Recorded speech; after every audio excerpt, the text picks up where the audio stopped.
It took 2 American citizens being murdered in cold blood to get you to show up. ICE raids schools, churches, and hospitals. And let's not forget 5-year-old Liam Ramos. You used him as a bait and then detained him despite his father legally seeking asylum. Liam is the face of your cruelty. Was Liam used as bait by your agency? No, sir. Actually, law enforcement officers took care of the child after the father abandoned him. So you all did not abduct him. You did not use him as bait. Any characterization of that is a lie. Gentleman yields back. I now recognize the gentlelady from New Jersey, Ms. Pou, for 5 minutes of questions. Thank you, Mr. Chairman, and to our ranking member, Thompson. Gentlemen, thank you so very much for being here. Let me just be clear. Secretary No must step down or be impeached by the House, period. The lawlessness, the cruelty, the outright viciousness that she has created has destroyed an agency whose very mission is to protect our country. Under Noam's leadership, congressional oversight is ignored, detention visits are blocked, due process is ignored, and laws are broken without thought. This is the first time any of you have testified before our committee. It took 2 American citizens being murdered in cold blood to get you to show up. ICE raids schools, churches, and hospitals.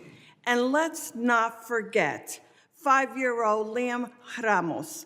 You used him as a bait and then detained him despite his father legally seeking asylum. Liam is the face of your cruelty.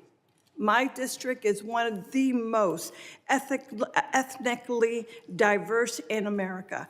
Our diversity is our strength, but somehow you all seem to believe it's a weakness. Last fall, the Supreme Court greenlit ICE's ability to yank people off the street based on one thing, such as, quote, the type of work one does, speaking Spanish or speaking with an accent, and their apparent race or ethnicity. Mr. Lyons, I speak Spanish. If I wasn't wearing my member pin, would me being a Latina or speaking Spanish be enough for ICE agents to harass me or shove me into one of your unmarked cars? No, ma'am. I speak for all of us when I say that I think we know the real answer to this. These are the realities traumatizing my constituents. We know that ICE is transferring New Jersey detainees to other states like Texas, ripping them from their families and leaving them unable to challenge their detention. Mr. ICE, yes or no? I'm sorry, Mr. Lyons. Yes or no? Ma'am, Will you provide us with a list of people ICE has transferred from New Jersey to other states so that I can inform their families where they are? Yes, ma'am. These are people like my constituent, Lee Cordilla, whose ICE shipped to Texas and continues to detain despite 2 judicial orders compelling her release. Over the weekend, Lee Cow was hospitalized for 72 hours while her family had no idea where she was at, nor the status of her condition. Mr. Lyons, would you be willing to look into this to make sure to release my constituent? Why have we failed? Why have you failed to inform her family where she was sent and the status of her condition? When will she be freed? Yes, ma'am. You have my commitment that I'll look into that. Thank you. Now soon, Mr. Lyons and all of you, my district will host the World Cup matches and hundreds of thousands of visitors will come. Visitors' confidence is plummeting and jeopardizing the World Cup. Mr. Lyon, will you commit to ensure that pausing its operations and raids at FIFA matches and other FIFA-sanctioned public events? Ma'am, ICE, specifically Homeland Security Investigations, is a key part of the overall security apparatus for the World Cup. We're dedicated to securing that operation, and we're dedicated to the security of all our participants as well as visitors. You realize that if they feel that they're going to be wrongfully incarcerated or wrongfully pulled out, that's going to hurt this entire process. I hope you realize that.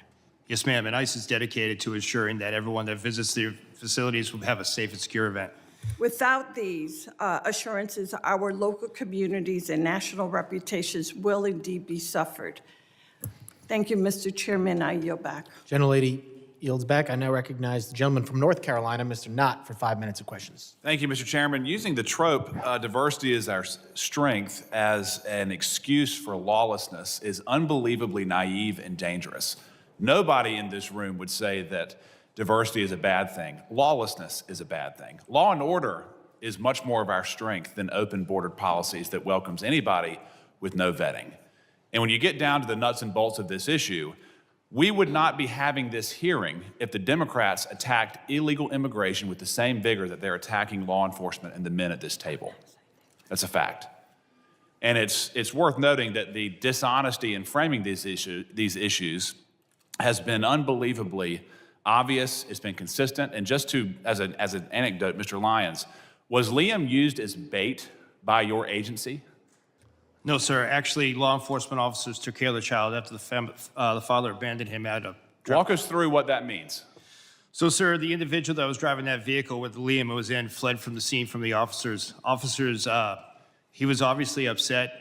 We comforted him. The officers actually placed him in one of our vehicles, played his favorite song, favorite music.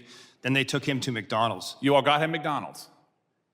So you all did not abduct him. You did not use him as bait. Any characterization of that is a lie.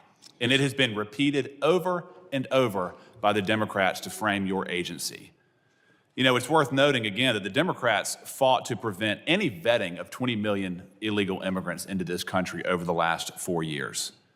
They attack agents rather than those who are assaulting agents today. They continually misframe what's happening in the ground. They continually malign the law enforcement officers who are providing legal structure to otherwise lawless landscapes in this country. And it's worth noting that there have been roughly 2 million people in the country who have been removed in the last year, some voluntarily, and then some by forced deportations. We've heard roughly about 25 cases of alleged abuse. Some of them, as I just pointed out, are dishonestly framed. But let's do a favor to the Democratic side. Let's increase that number by 1,000 times. 25,000 cases of alleged abuse or improper protocols. We are still operating at roughly 99% proficiency. Given the scale of the problem, the scale of the solution that you all are operating under, your agents are doing a remarkable job, and I thank you.